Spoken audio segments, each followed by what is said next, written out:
लेकिन तभी उसकी नजर खेतों की तरफ गई। खेतों के बीचों बीच एक गाय खड़ी थी। उसकी हालत कुछ ठीक नहीं थी, शायद रात भर तूफान और बारिश में भीगी थी। रघु भागकर उसके पास गया और उसे सहलाने लगा। गाय के गले में एक सुनहरा हार था। अरे, क्या तुम रात भर तूफान में थे? पीछे से गौरी भी वहां आ गई।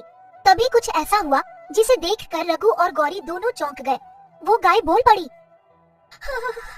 मुझे बहुत ठंड लग रही है रघु। गाय को बोलता देखकर रघु और गौरी दोनों डरकर पीछे हट गए। दोनों को अपनी आंखों पर विश्वास ही नहीं हो रहा था। तभी अचानक गाय लड़खड़ाने लगी।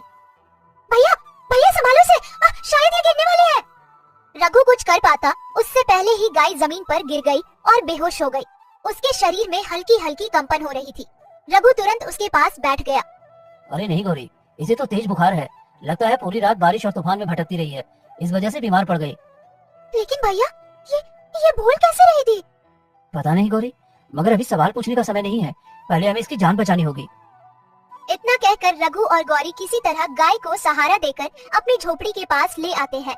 उनके पास खुद खाने के लिए ज्यादा कुछ नहीं था, लेकिन फिर भी दोनों दिन रात गाय की सेवा में लग जाते हैं। गौरी, तुम इसके साथ रहना, तब तक मैं जंगल से जड़ी बूटियां ले आता हूँ। देखो, गाय के पैरों में चोट के निशान भी हैं। हाँ हाँ ठीक है भैया। रघु जल्दी से जंगल जाता है और जड़ी बूटियां लेकर आ जाता है। गौरी ने पुराने कपड़े से गाय के शरीर को साफ किया। रात में जब ठंड बढ़ गई तो रघु और गौरी दोनों ने अपनी फटी चादर गाय के ऊपर डाल दी और खुद ठंड में ऐसे ही सो गए। अगले 2 दिन तक रघु खेत में काम भी ठीक से नहीं कर पाया। गांव वाले उसे पागल समझने लगे। अरे रघु, खुद खाने को दाना नहीं है और ऊपर से अब ये गाय की सेवा कर रहा है। लगता है तूफान के साथ इसका दिमाग भी उड़ गया है। लेकिन रघु ने किसी की बात पर ध्यान नहीं दिया। वो चुपचाप गाय का ध्यान रखता रहा। गौरी भी हर समय उसके साथ थी। और फिर 2 दिन बाद गाय ने धीरे धीरे अपनी आंखें खोली। भैया, भैया देखो ना, इसे होश आ गया। अब कैसी हो तुम? गाय धीरे से उठकर बैठ गई। इस बार उसकी आंखों में अजीब सी चमक थी। तुम दोनों बहुत अच्छे हो। खुद गरीब होकर भी तुमने मेरी जान बचाई। भैया, भैया देखो ना, ये फिर बोल रही है। हाँ, मगर ये आखिर है कौन? गाय धीरे से मुस्कुराई। हाँ, मैं बोल सकती हूँ, क्योंकि मैं एक साधारण गाय नहीं हूँ, बल्कि एक जादुई गाय हूँ। जादुई गाय? ये कैसे हो सकता है? तुम्हें विश्वास नहीं है ना? नहीं। तभी गाय धीरे धीरे उठती है और झोपड़ी से बाहर निकलने लगती है। रघु और गौरी भी उसके पीछे चले जाते हैं। बाहर रघु का खेत पूरी तरह बर्बाद पड़ा था।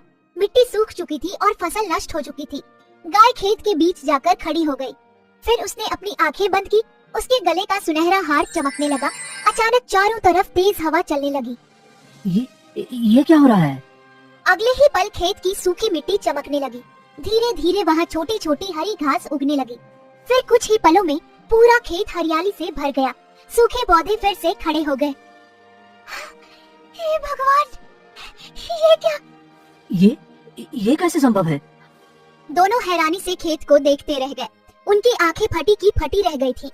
अब तो विश्वास हुआ कि मैं जादुई गाय हूँ। हाँ, विश्वास हो गया। तुमने मेरे बंजर खेत में फसल उगा दी। फिर वो तीनों वापस झोपड़ी के अंदर चले जाते हैं। अंदर जाने के बाद रघु गाय से सवाल करता है, मगर तुम यहाँ कैसे आई? गाय का चेहरा अचानक गंभीर हो गया। क्योंकि इस राज्य पर बहुत बड़ा संकट आने वाला है। ये तूफान, ये बारिश, ये सब सिर्फ शुरुआत है। जल्द ही पूरा राज्य अंधकार में डूब सकता है। ये तूफान फिर कभी नहीं रुकेगा, कभी नहीं। सब कुछ नष्ट हो जाएगा और फिर मैं भी इसे नहीं रोक पाऊंगी। गाय की बात सुनकर गौरी और रघु घबरा जाते हैं। इसका क्या मतलब है?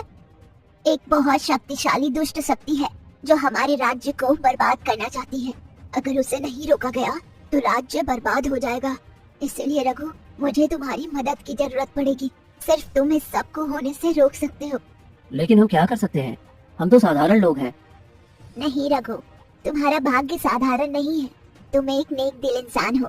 तुमने आज तक कभी गलत का साथ नहीं दिया और मुझे तुम्हारे जैसे ही इंसान की जरूरत है। सिर्फ तुम ही अनहोनी होने से रोक सकते हो। और अब समय आ गया है कि हम महाराज के पास जाएं और उनको सब कुछ बताया जाए। मतलब हमें महल जाना होगा? हाँ, और वो भी तुरंत। अगर देर हुई तो बहुत बड़ा अनर्थ हो सकता है, बहुत बड़ा अनर्थ। रघु और गौरी एक दूसरे की तरफ देखने लगे। उन्हें अभी भी यकीन नहीं हो रहा था कि उनके सामने खड़ी गाय सच में जादुई थी, लेकिन जो उन्होंने अपनी आंखों से देखा था उसे झुठलाना भी नामुमकिन था। ठीक है, अगर राज्य पर संकट है तो हमें महाराज को जरूर बताना चाहिए। हाँ हाँ भैया, चलते हैं। नहीं, हम तीनों नहीं जाएंगे।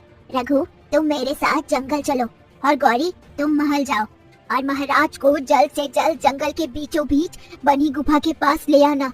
हम तुम्हारा इंतजार करेंगे। और फिर गौरी महल की तरफ चली गई और रघु और गाय जंगल की तरफ। बाहर घना अंधेरा छाया था और बिजली एक बार जोरों से कड़क रही थी।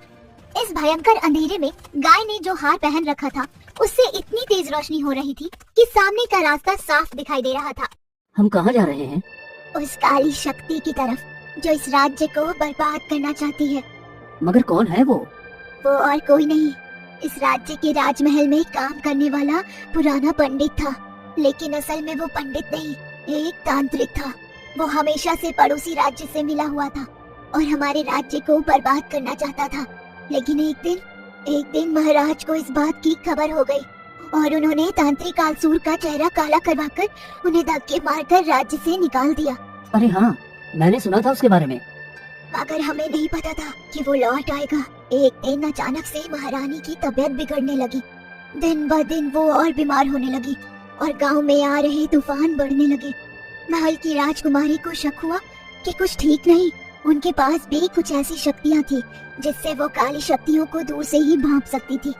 उन्होंने महसूस किया कि दूर राज्य के जंगलों में ऐसी काली शक्ति है जो हमारे राज्य को बर्बाद कर सकती है।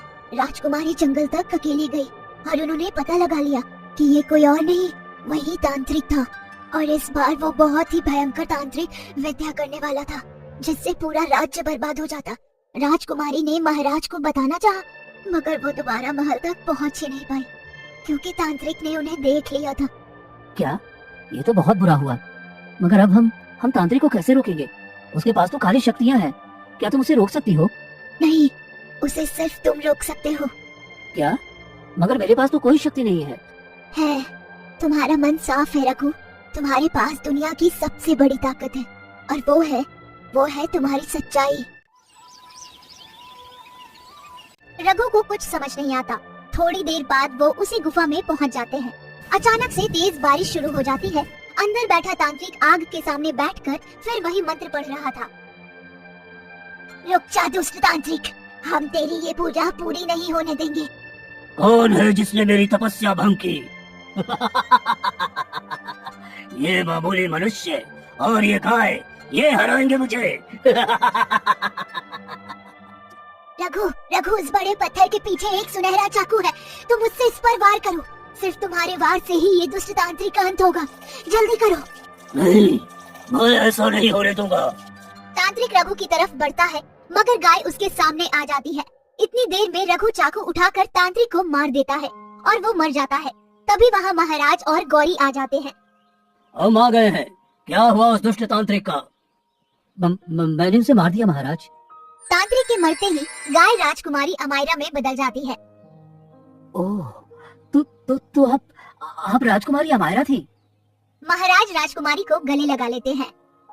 हाँ, इस तांत्रिक ने मुझे गाय के शरीर में कैद कर दिया था।